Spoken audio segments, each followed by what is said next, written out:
জনাব ইসলাম, সম্প্রতি আপনার একজন সতীর্থ, একজন সমন্বয়ক নিজেকে ঢাকা বিশ্ববিদ্যালয়ের শিবির সভাপতি ঘোষণা করেছেন।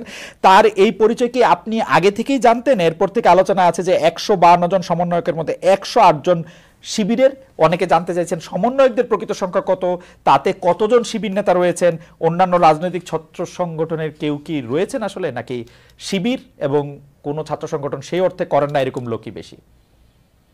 দেখুন, আমরা যখন এই আন্দোলনটা গড়ে তুলেছিলাম এবং আমরা কিন্তু এই আন্দোলনে কেউ রাজনৈতিক পরিচয়কে সামনে এনে এই আন্দোলনটি করিনি। সবার রাজনৈতিক পরিচয়টি এক করতে সরিয়ে আমরা দল মত পরিচয় ভুলে গিয়ে এই আন্দোলনটা করেছি। ফলে এখানে কে শিবির, কে ছাত্র দল, কে কোন সংগঠন করে এটা কিন্তু বিবেচনা হয়নি। এখন একটা পরিস্থিতিতে কেউ যদি তার নিজের সংগঠন, নিজের রাজনীতি করতে চায়, সেই সুযোগ কিন্তু আছে। ইভেন আমি যে নিজে যে ছাত্র সংগঠনের সাথে জড়িত ছিলাম, ছাত্র শক্তি, গণতান্ত্রিক ছাত্র শক্তি, তার নামও কিন্তু আমরা এই অভ্যুত্থানের আগে বা পরে কোথাও কিন্তু উল্লেখ করি নাই। কারণ আমরা মনে করি এই আন্দোলনটি একটা ঐক্যমত্যের ভিত্তিতে সাধারণ শিক্ষার্থীর জায়গা থেকে মূলত এই আন্দোলনটি শুরু হয়েছে, পরিচালনা হয়েছে এবং সম্পন্ন হয়েছে।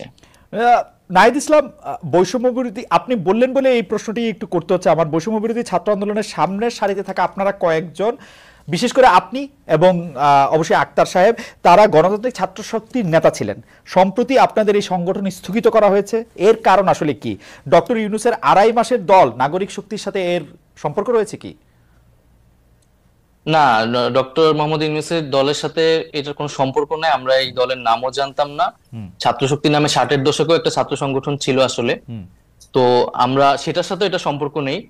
এবং এই সংগঠনটি আমরা স্থগিত করা হয়েছে কারণ যেহেতু এই সংগঠনের প্রধান নেতৃত্ব যারা, আক্তার হোসেন, তিনি নাগরিক কমিটিতে এখন কাজ করছেন এবং আমি এবং আসিফ মাহমুদ সরকারে কাজ করছি। ফলে নেতৃত্ব ছাড়া এই সংগঠনটি কিন্তু এখন রান করতে পারছে না। ফলে এই কারণে কমিটিটি স্থগিত করা হয়েছে এবং ছাত্র রাজনীতি নিয়ে যেহেতু একটি আলোচনা চলছে, সংস্কারের কথা চলছে, তো সেই পরিবর্তিত পরিস্থিতি অনুযায়ী আমরা সামনের সিদ্ধান্তটি হয়তো নিবে এবং যারা এখন মাঠে আছে, ছাত্র শক্তিতে কাজ করছে, তারাই মূলত ছাত্র শক্তির বিষয়ে চূড়ান্ত সিদ্ধান্ত নিবে।